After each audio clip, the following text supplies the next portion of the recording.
was just pulling spark plugs here, and I thought that I would share with you here as we start the investigation. Now, I've got a little work center here set up, obviously, right? As always, right on. But the investigation begins. Obviously, they gave up on hooking up the choke here, but we've got our wire here, you know. Okay, but what started to get me thinking about things that I have not seen before is where the guy has hooked up his distributor to both ports on the Edelbrock here, or the Carter, 1406 Carter. Well, I guess it's an Edelbrock, right? Anyway. So, then I began to just look a little bit deeper into things here. See that we don't have a wire hooked up. This was a ran when parked situation. So, there's no reason that this thing isn't going to have ignition when we get in started here. However, taking a quick look over here,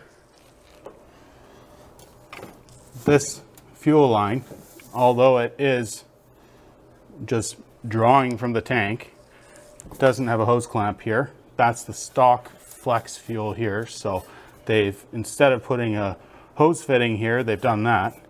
They got a different horn on.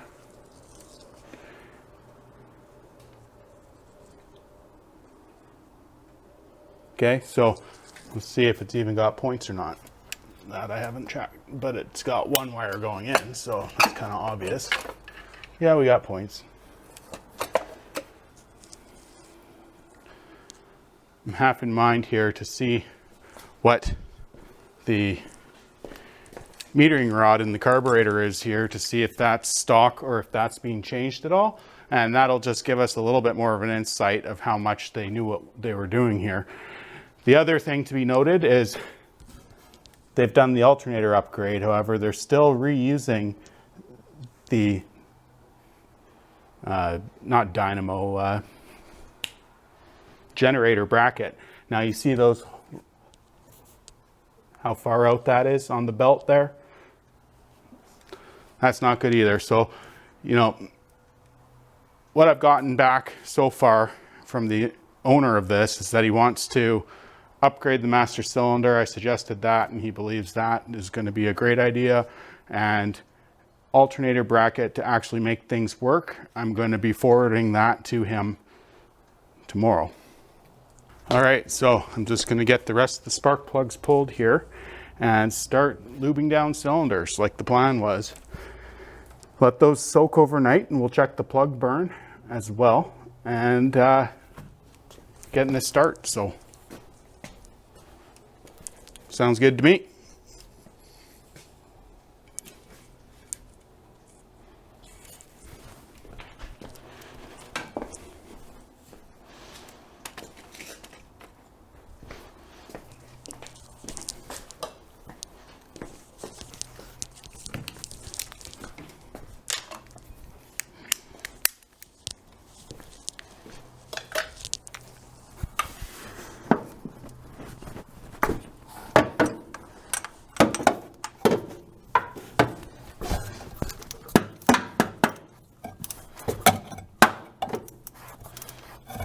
So I did decode the motor, or sorry, the car here, and interesting enough, it was not red when it started. Go figure.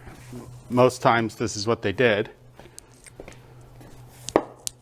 However, I do know that it's born in Dearborn, Michigan, and this particular model, when they've got the Cruise-O-Matic hooked up to them, or that's Mercury, the Ford-O-Matic hooked up to them, I believe you're 225 horsepower.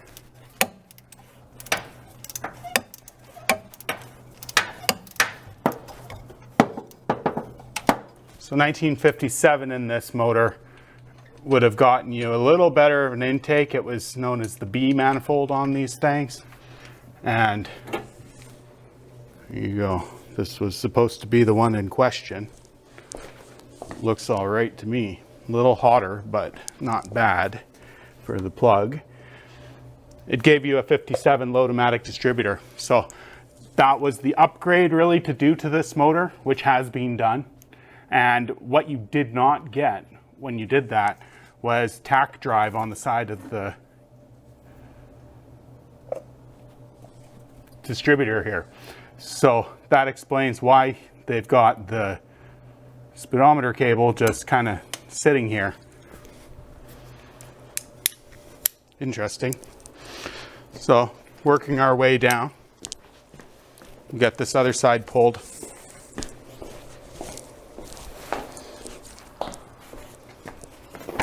Then get some lube in there.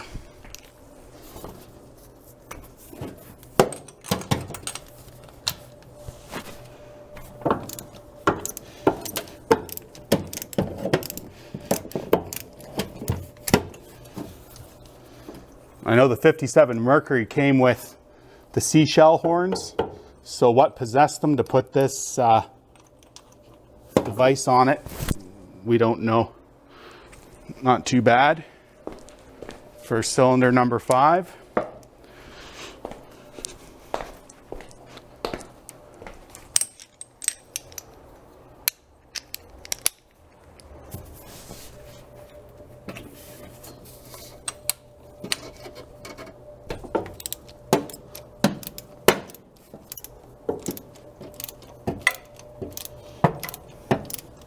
Upon looking at this, it looks like the casting marks or flash marks on the side of the heads are ground down and cleaned up a bit. So that would be a good chance that this motor's being rebuilt and that they put some work on the heads before they put it back together.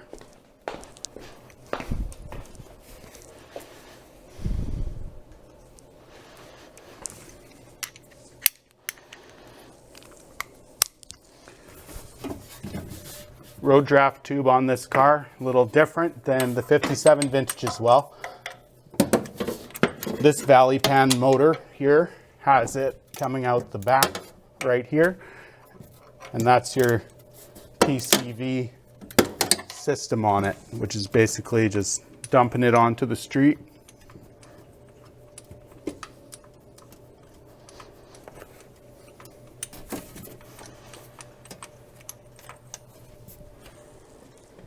No, we got a little bit of corrosion starting on the tip there.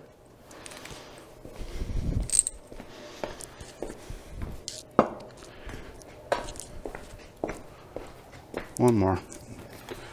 Then we'll give her a good lube down here.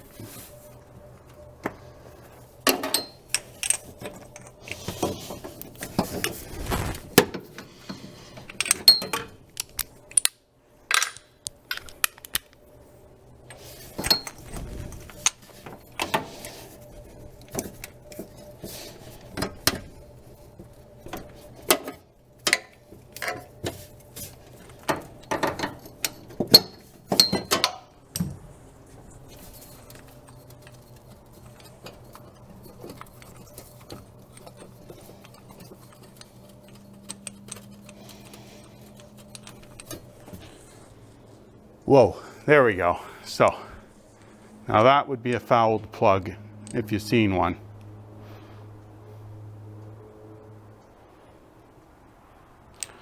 So this is what I was warned about with the motor. But great though that we're having some fun here, right?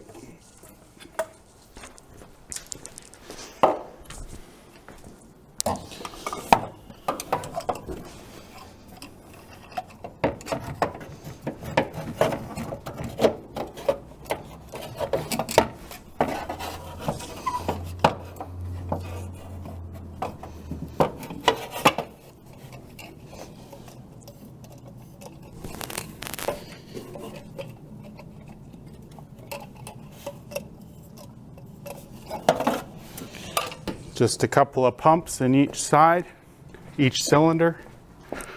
Old transmission fluid, it's gonna just absorb in there and just help everything. So I like to do it. Awesome. So we'll let that soak down, and then I got a battery on charge. And we're gonna try turning it over by hand, see what happens here. And then see if we can bump the starter or not on it. One thing that's a good idea on these motors, which I'm planning on doing here as well, next one before we try, is I'm going to pull off the valve covers here and take a quick look. The motor's going to need to have the valve covers off of it once it's running anyway, to make sure there's proper valve oil circulation going on. These are pedestal style rockers in here, and the oiling system on these motors is very weak. Newer oils, newer detergents, la la la. Yeah, it makes a difference, but if it is an original motor with original sludge from back in the day, it's going to have good chances of complication on the oiling. So it's going to be a great idea here, and we're going to pop them off and just see what's going on. Put a bit of lube down on them as well too, and everything short of yanking the distributor out of this thing to turn the oil pump over by hand, that would be taking it all the way, and then at that point you'd see your oil circulation come and load up all the rockers on this. But we're not going to get that far into it.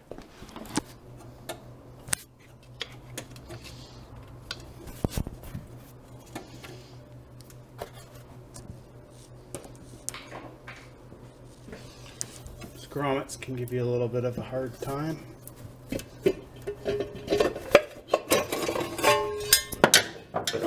There we go.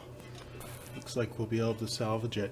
Quite the bit of oil in the tray there.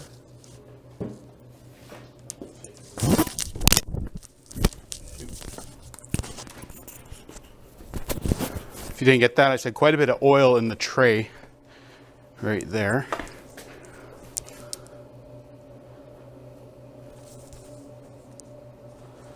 So the thing I forgot to mention was the color of this car. So this is buckskin tan, it was called. So J code the color. Get this set up right out of here for now. But there's our valve train.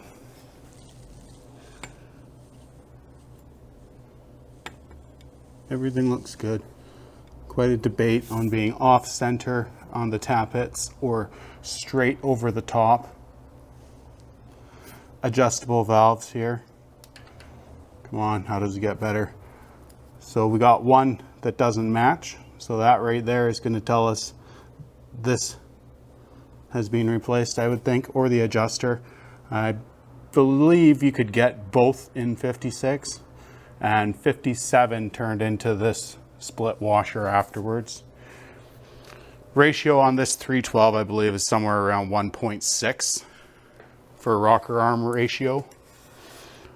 We'll get the other side done here.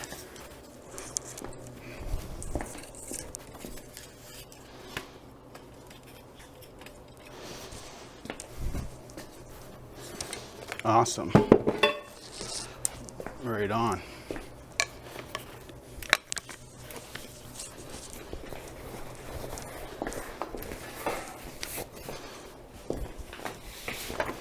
So right there, seeing that much oil up there is a really good sign, right? So especially after all these years.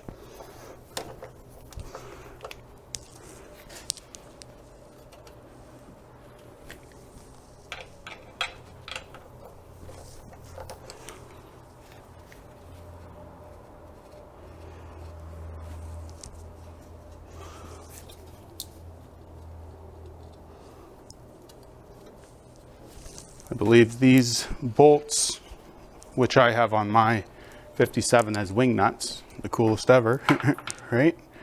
I think that they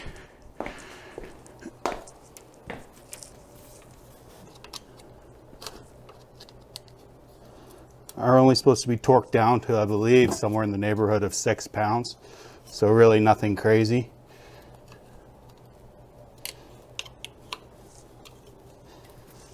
Get these little rubber grommets out of here. That's a given that we replace those eventually.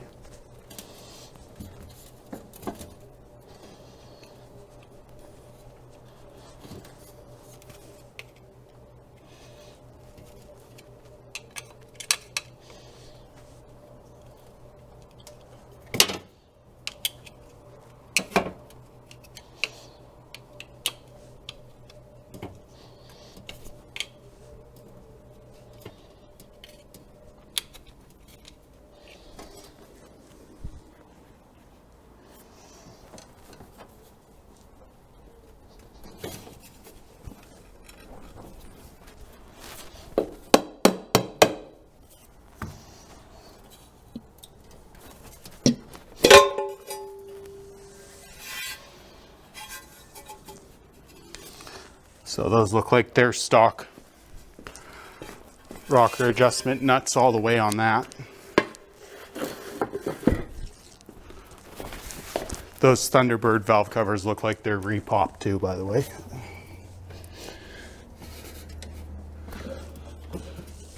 Right on. Cool. So, good to know. I'm gonna let these soak down then, let the cylinders all soak down and get back at it tomorrow.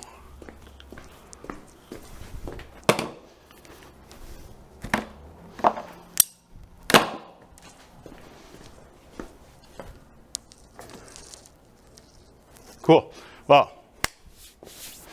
there you are.